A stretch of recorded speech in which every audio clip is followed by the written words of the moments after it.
우리는 지금 코로나 바이러스로 인해서 한 번도 경험하지 못한 정서적 광야를 경험하고 있습니다. 어거스틴이나 종교개혁자들은 교회는 어머니다라고 하면서 교회를 떠나서는 온전한 신앙생활을 할 수 없다라고 했습니다. 그런데 우리의 사태는 국가와 사회로부터 교회가 없는 신앙생활을 강요받고 있습니다. 철저한 주일 성수란 청교도 신앙의 뿌리를 두고 성장해왔던 한국교회가 지금 그 뿌리째 흔들리고 있습니다. 가장 영적으로 함께 모여서 간절히 기도해야 할 절박한 국가 재난의 시기에 우리는 영적 무장해제를 당하고 있습니다. 지금 교회가 문을 닫고 가정에서 예배를 드리게 하는 것이 어쩌면 앞으로 다가올 재난에 언제든지 교회가 문을 닫아도 된다는 빌미를 제공하게 될런지도 모릅니다. 그 함석헌 씨는 생각 없는 백성은 망한다라고 말했습니다. 광야와 같은 오늘의 현실 앞에서 우리가 해야 할 일은 정말 정신을 바짝 차리고 하나님 앞에 기도하는 것입니다. 하나님 만나기를 소망하는 모든 사람에게 최고의 장소는 광야입니다. 광야는 잡다한 장애물들로부터 벗어나서 하나님을 순전히 만날 수 있는 곳이기 때문입니다. 무엇보다 광야는 하나님 우리를 치유해 주시는 장소입니다. 최악의 때는 가장 좋은 최상의 때라는 말이 있습니다. 광야가 바로 그런 곳입니다. 그동안 우리는 하나님 없이도 얼마든지 잘 살 수 있다는 교만과 오만한 마음을 가지고 살아왔습니다.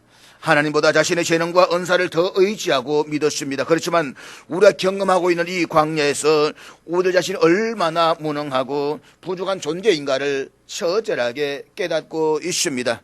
광야에서는 우리가 할 수 있는 것이 없기 때문입니다. 사랑하는 여러분, 광야에서는 땅을 보면 안 됩니다. 광야에서 바라보아야 할 것은 하늘입니다. 그래야만 삽니다. 그럼 광야에서 우리는 하나님 은총과 도우심을 더 간절히 구해야만 합니다. 우리는 광야를 지나면서 스스로 영적 무장해제를 할 것이 아니라 더 강한 영적 군사로 일어설 수가 있어야만 합니다. 이 광야의 시기에 우리들 자신들의 신앙을 성찰해보면서 하나님과 관계를 더욱더 가까이 하게 하는 그런 시간이 될 수 있기를 주의 이름으로 축복합니다. 잊지 마십시오. 광야는 우리들 자신에 대해서는 완전히 끝장나고 하나님이 시작하시는 자리입니다. 그러므로 우리는 이 정식적 광야를 속히 지나갈 수 있도록 전능하신 하나님이 우리를 도와주시기를 기도하시기를 바랍니다. 그리고 이 광야에서 더욱 성숙하고 강한 믿음의 성도들로 거듭날 수 있기를 주의 이름으로 축복합니다. 야곱은 70명의 가족들을 거느리고 애굽에 내려갔습니다. 그런데 야곱과 그의 가족들이 피치 못하게 애굽으로 이주를 해야만 했지만 그들의 애굽은 약속의 땅이 아니었습니다. 야곱과 그의 가족들은 애굽에서 얼마 동안만 살 뿐이지 영원한 고향은 아니었습니다. 그들이 가야 할 고향, 하나님이 그들에게 약속하신 땅은 가나안이었습니다. 그래서 애굽으로 내려간 야곱의 자손들이 있어서 출애굽은 언젠가는 반드시 해야만 할 지극히 필연적인 순서입니다. 그렇기 때문에 우리는 창세기를 바라보면서 이 창세기의 마지막 장에 요셉이 고향을 갈망하면서 그의 후손들에게 이렇게 요청하는 것을 맺는 것을 볼 수가 있습니다. 하나님 반드시 당신들을 돌보시리니 당신들이 여기서 내 해골을 메고 올라가겠다 하라. 그리고 이어진 출애굽기 1장 1절은 야곱과 함께 애굽으로 내려갔던 아들들의 이름들이 나옵니다. 족보가 나오는 것입니다. 출애굽기가 이렇게 시작되는 것은 출애굽기와 창세기와 전혀 동떨어진 별개의 것이 아니라 창세기에서 연속되는 책이라는 사실을 우리에게 보여주고 있는 것입니다. 창세기의 첫 글자는 히브리어로 테초에라는 말입니다. 반면에 창세기의 마지막 글자는 히브리어로 애굽에서입니다. 즉 창세기는 하나님이 태초에 생명 창조에 관한 이야기로 시작해서 애굽에서 요셉의 죽음에 관한 암울한 기사로 끝을 맺습니다. 다시 말해서 에덴 동산에서 시작한 창조의 생명이 애굽에서 시신을 담는 죽음의 관으로 끝이 납니다. 그렇다면 우리가 창세를 다 읽고 난 다음에 이런 질문을 던져볼 수가 있습니다. 죽음이 마지막이라는 말인가? 도대체 구원은 어디에 있다는 말인가? 다시 말해서 요셉의 죽음 이후에 이스라엘에게 무슨 일이 일어날 것인가? 이 물음에 대한 대답을 출애굽기가 던져주고 있습니다. 그러니까 하나님이 아브라함이라는 한 사람을 선택하시고 맺은 창세기에서의 언약이 이제 제사장 나라로서의 큰 민족이 태동하는 그 새로운 역사가 출애굽기를 통해서 어떻게 완성되어 가고 있는가라고 하는 것을 보여주고 있는 것입니다. 그런데 출애굽기 1장에서 야곱의 아들들의 이름이 나열된 후에 곧바로 이어지는 6절과 7절은 아주 극명하게 대조를 이루고 있는데 우리 다 같이 읽도록 하겠습니다. 같이 읽습니다. 시작. 요셉과 그의 모든 형제와 그 시대의 사람들은 다 죽었고 이스라엘 자손은 생육하고 불어나 번성하고 매우 강하여 온 땅에 가득하게 되었더라. 한글 개역 성경에는 빠져있지만 히브리 원문에는 두 절 사이에 그러나 라고 하는 반의어 접속사가 있습니다. 따라서 히브리 원문을 그대로 직역하면 이렇게 번역하게 됩니다. 요셉과 그의 형제들과 그 시대 사람은 다 죽었다. 그러나 이스라엘 자손은 생육하고 불어나 번성하고 매우 강하여 온 땅에 가득하게 되었더라.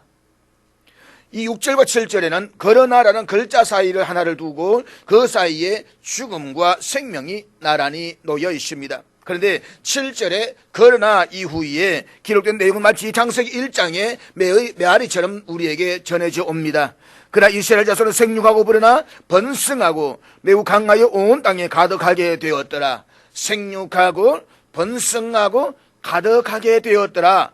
이 구절은 하나님이 우주 만물을 창조하시고 인간을 만드신 이후에 허락하신 축복의 내용입니다. 창세기 1장 28절 우리 한번 다 같이 읽도록 하겠습니다. 같이 읽습니다. 시작.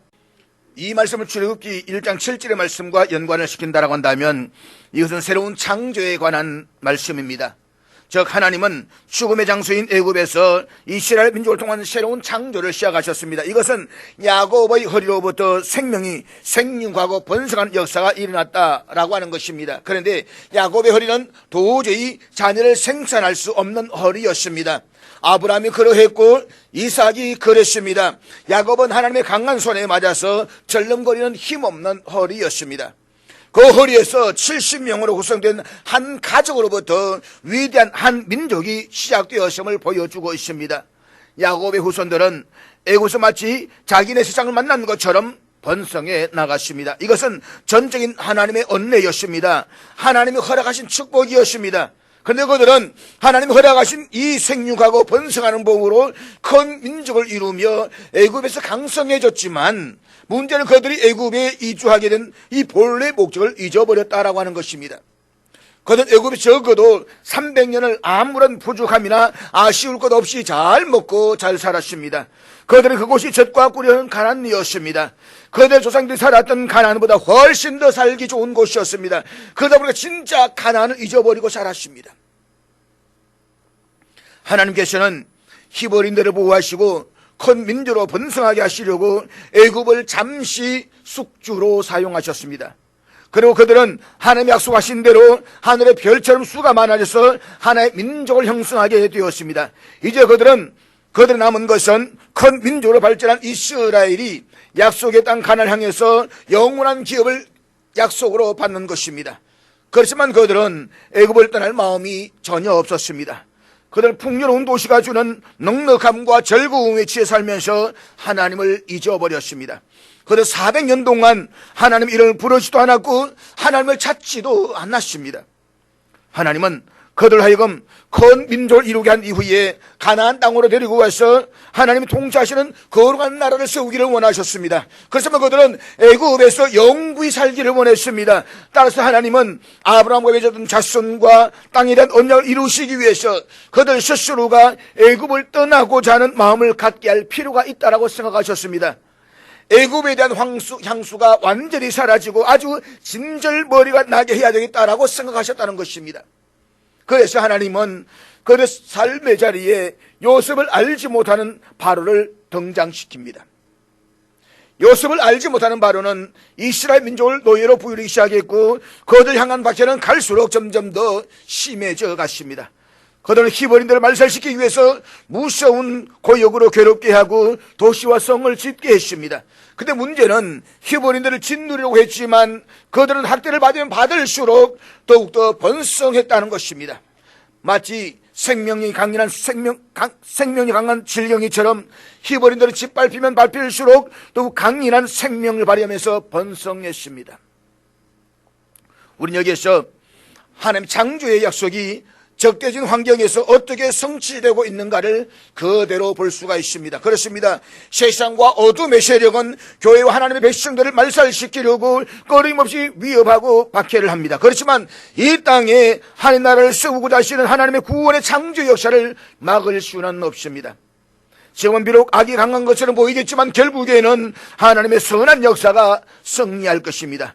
지금은 교회와 믿음의 성도들이 환난과 어려움을 당하지만 그러나 우리 주님이 이 땅에 재림하시는 그날 믿음의 성도들이 기쁨의 찬송을 부르며 승리의 깃발을 올리게 될 것입니다. 잊지 마십시오. 악의 세력이 기성을 부리는 것은 얼마 동안일 뿐입니다.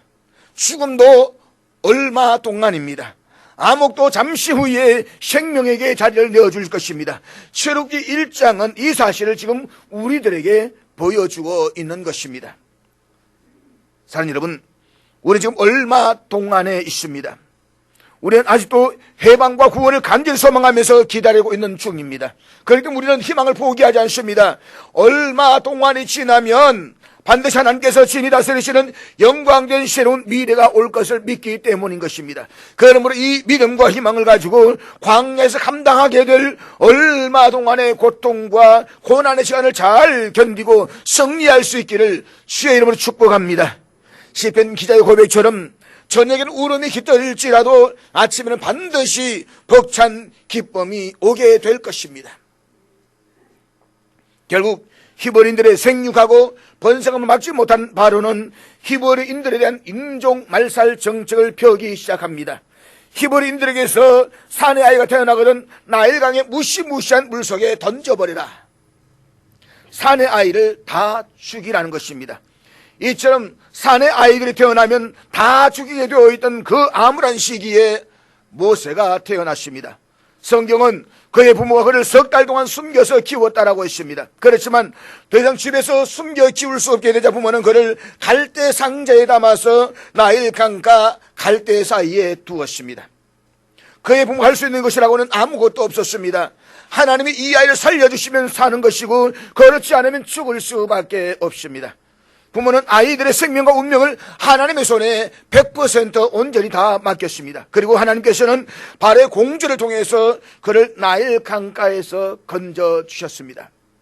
모세는 바로의 궁중에서 미래가 보장된 삶을 살고 있었습니다. 그런데 어느 날 그는 히브리 동족을 괴롭히는 애굽 사람을 쳐주게 되면서 미디안 광야로 도망을 가야만 했습니다. 여기 미디안 광야는 지도에서 볼 수 있는 것처럼 애굽의 완전히 끝자락에 앉아 있습니다. 미디안 광야 글씨 파란 글씨가 있는 이 글자, 이 지역 일대가 바로 미디안 지역, 미디안 땅이다라고 하는 것입니다. 한마디로 말해서 애굽의 왕궁에서 왕자로 호화롭게 살던 그가 어느 날 갑자기 추락할 때까지 추락했다 이 말입니다. 인생의 끝자락까지 떨어졌다 이 말인 것입니다. 그렇다면 하나님 모세를 이처럼 비참한 망명자의 신세로 광야로 끌어낸 이유가 무엇일까요? 모세가 머물던 이 광야, 미디안 광야에서 우리가 깨닫게 되는 교훈은 무엇일까요? 첫째로 자기 정체성을 보다 분명하게 세우기 위해서였다는 것입니다. 오늘 본문은 모세가 장성한 후에 라는 말로 시작을 합니다. 여기서 장성하다라는 히브리어 단어가 앞에 절 10절에서 자라다와 같은 단어를 쓰고 있습니다. 이 단어 히브리어는 육체적으로 성장한다는 뜻으로서 젖을 먹지 않아도 될 만큼 성장했다라는 뜻을 가지고 있습니다. 따라서 일반적으로 아이가 자라났다라는 말은 서너 살이 되었다 이 말입니다.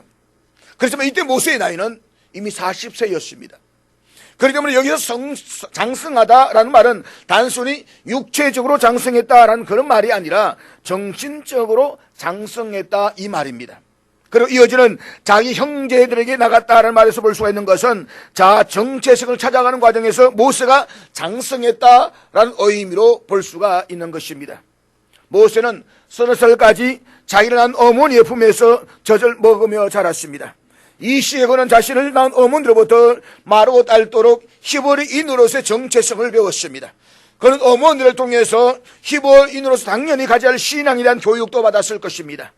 그건 어머니가 단순히 히브리인으로서 갖추어야 할 민족적 정체성만 배운 것이 아니라 하나님 허락하신 아브라함과 이삭과 야곱의 언약에 대한 것도 배웠을 것입니다. 뿐만 아니라 히브리인들이 애굽으로 이주하게 된 경위와 생육하고 번성한 뒤에 반드시 때가 되면 가나안으로 돌아가 그곳에서 거룩한 제사장 나라를 세워야 한다는 민족적 사명에 대해서도 들었을 것입니다.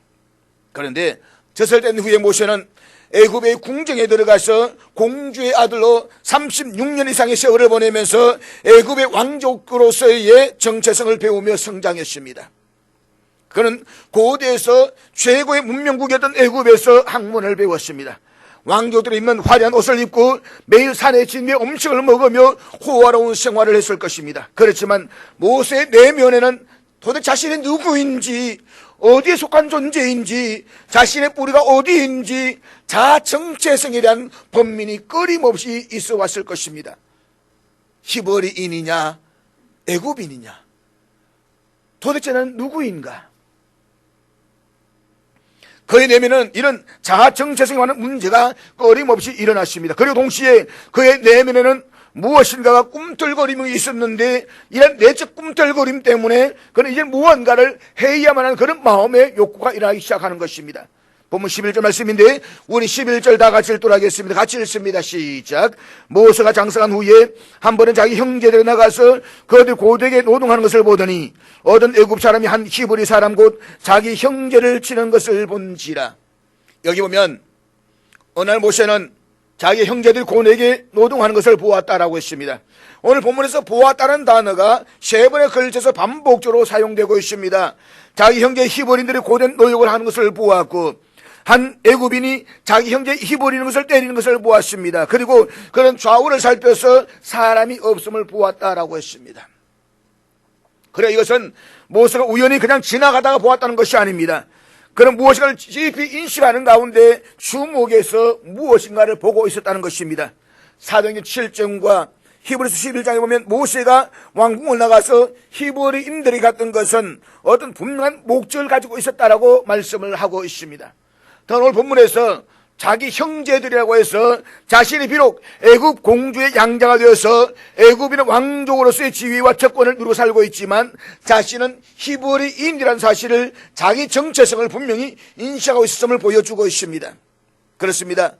자신이 비록 애굽에서 애굽 사람으로 교육을 받았지만 자신이 결코 애굽 사람이 아니라는 것을 인식해 가고 있었다라고 하는 것입니다. 그는 자신의 정체성을 심각하게 생각하고 있었습니다. 그는 히브리 사람 곧 자기 형제 사실을 알았습니다. 그리고 히브리인으로서 자신이 이제는 무엇인가를 해야 된다는 생각을 하기 시작하는 것입니다. 사랑하는 여러분, 모름지기 우리는 자기 정체성을 분명히 해야만 합니다. 나는 누구입니까? 나는 어디에 속한 사람입니까?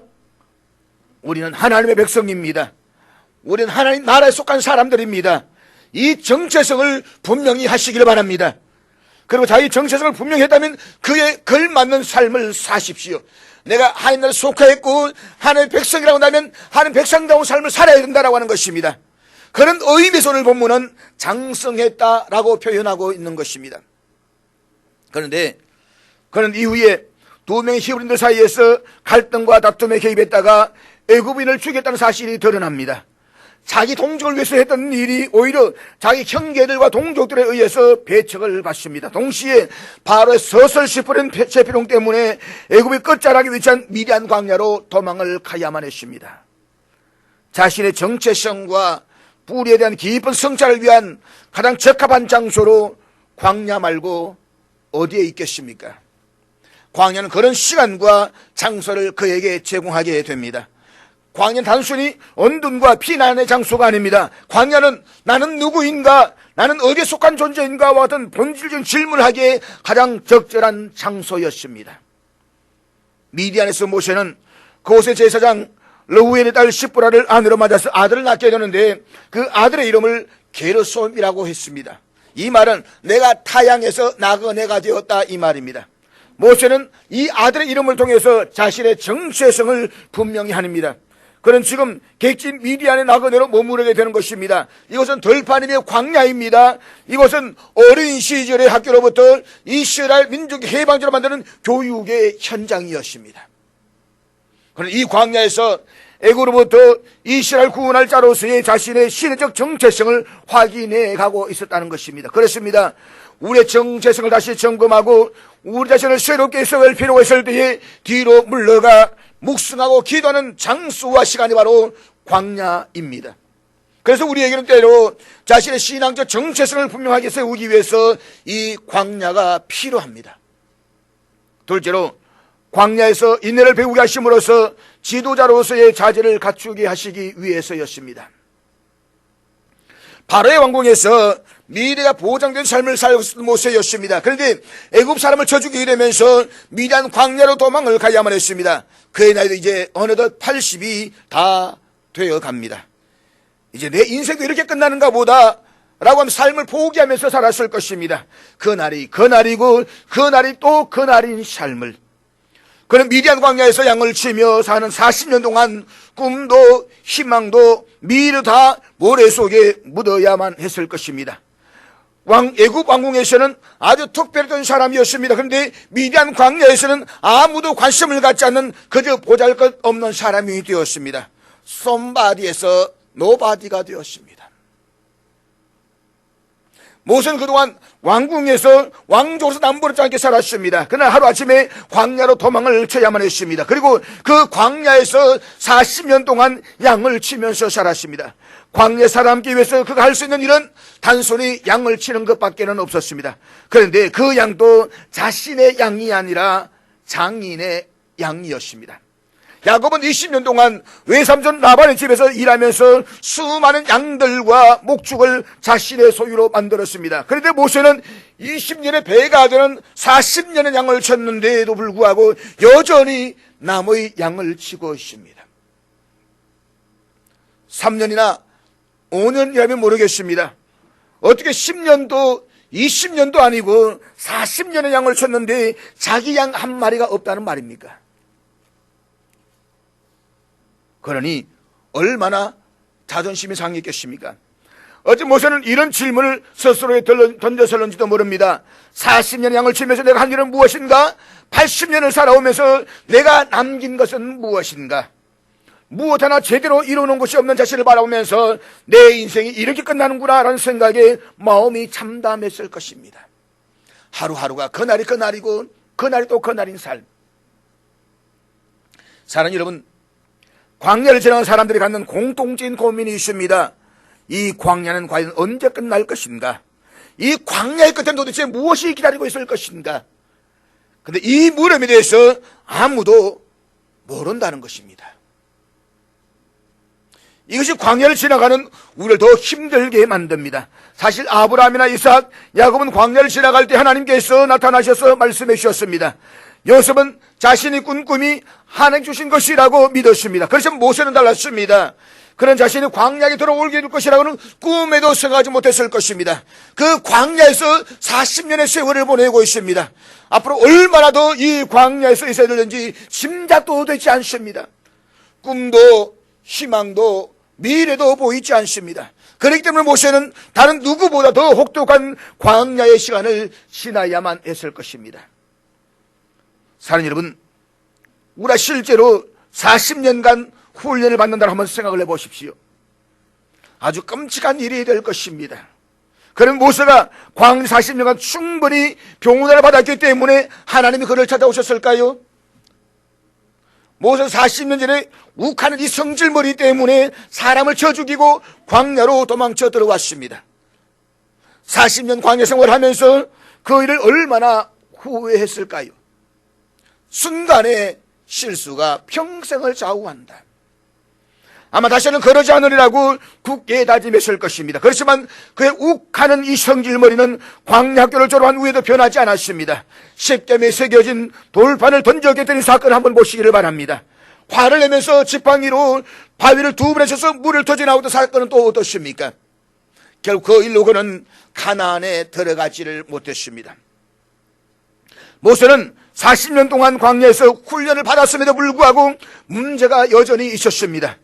광야에 충분히 훈련되었기 때문에 하나님이 그를 찾아가셔서 출애굽의 사명을 맡기신 것이 아니었습니다. 그러면 왜 40년 세월을 기다리셨던 것일까요? 아니, 하나님이 그를 서실 것이라면 한 살에 더 젊었을 때에 부르셨으면 좋았지 않겠습니까? 그렇지만 하나님께서는 모세로 하여금 40년 동안이나 광야에 머물게 하셨습니다. 이유가 무엇일까요? 이 물음에 대한 대답이 출애굽기 4장 19절에 나오는데, 우리 4장 19절 말씀 우리 다 같이 읽도록 하겠습니다. 같이 읽습니다. 시작. 여호와께서 미디안에서 모세에게 이르시되 애굽으로 돌아가라, 내 목숨을 노리는 자가 다 죽었느니라. 애굽으로 돌아가라, 내 목숨을 노리는 자가 다 죽었다. 그러니까 하나님은 모세의 생명을 노리는 바로가 죽기를 기다리셨다는 것입니다. 그리고 그가 죽자 출애굽을 단행하기 위해서 모세를 광야에서 불러내어서 새로운 바로와 담판을 벌이게 하셨던 것입니다. 한마디로 하나님은 모세를 통해서 출애굽의 계획을 갖고 계셨습니다. 그 계획을 이루기 위해서 모세를 하여금 광야에 들어가게 하셨던 것입니다. 무엇보다 이 출애굽은 오늘 갑자기 결정되어서 일한 일이 아닙니다. 하나님은 모세가 태어날 때부터 출애굽을 준비하셨습니다. 아니, 야곱이 70명의 가족을 거느리고 애굽에 내려갈 때 이미 출애굽을 계획하고 계셨습니다. 아니, 하나님이 아브라함을 부르셨을 때에 이미 출애굽의 계획을 가지고 계셨습니다. 그렇게 하나님은 하나님의 때를 기다리고 계셨다는 것입니다. 모세는 미디안 광야에서 40년을 보내면서 인내하는 자세를 배웠을 것입니다. 모세가 도망쳐 나온 미디안 광야는 하나님께서 모세를 지도로 삼으시기 위해서 마지막으로 선택하신 인내의 훈련장이었습니다. 그러므로 광야가 빨리 끝나기를 바라면서 조급해하지 말고 하나님의 때를 기다릴 수 있기를 바랍니다. 광야에서 하나님의 응답이 없다면 하나님께서 우리를 위해서 가장 적절한 환경을 만들고 계시고 준비하고 계시다는 사실을 믿으시기를 주의 이름으로 축복합니다. 셋째로, 그로 하여금 장차 이스라엘 백성들을 출애굽시킬 때를 위해서 미리 준비하시기 위해서였습니다. 여러분, 광야에 들어갈 때는 두 가지가 꼭 필요합니다. 하나는 낙타이고 또 하나는 가이드입니다.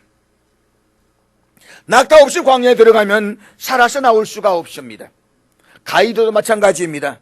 가이드 없이는 절대로 광야에 들어갈 수도 없고 그 광야에서 살아나올 수도 없습니다. 광야에는 지도가 없고 길이 없습니다. 그래서 광야에서는 그 길을 안내할 가이드가 절대적으로 필요합니다. 광야는 길이 없다라고 했습니다. 그렇지만 베두인들은 그 길을 잘 알고 있습니다. 지도에도 나와 있지 않고 실제로도 길이 없지만 베두인들은 본능적으로 길을 압니다.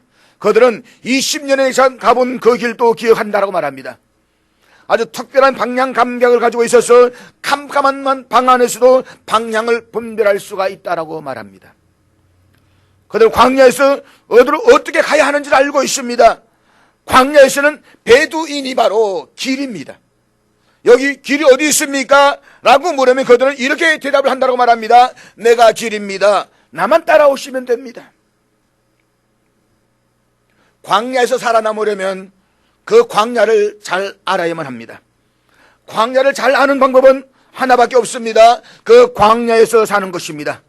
광야의 지도자는 교실에서 만들어지지 않습니다. 책으로도 만들어지지 않습니다. 광야의 지도자는 광야를 아는 사람이라야만 합니다.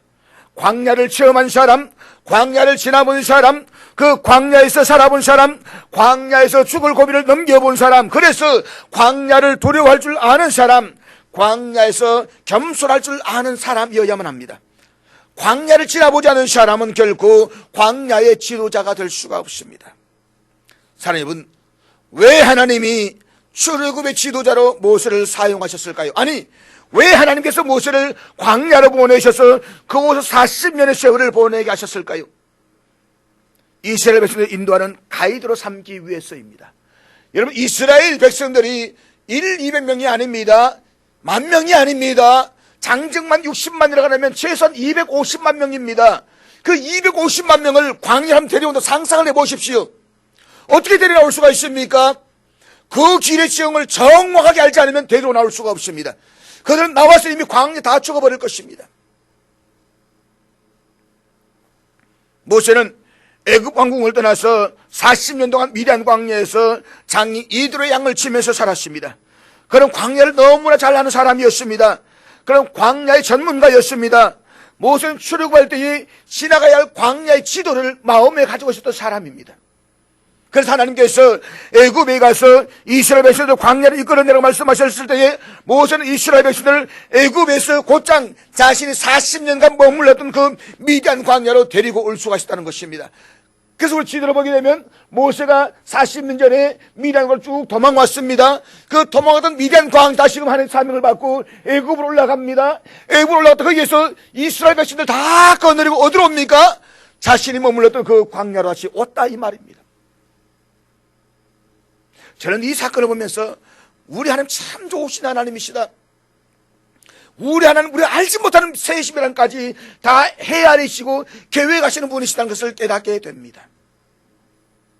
이스라엘 백성들이 40년 동안 광야에서 길을 잃지 않고 살아남을 수 있던 것은 그 광야를 잘 아는 모세가 있었기 때문이었습니다.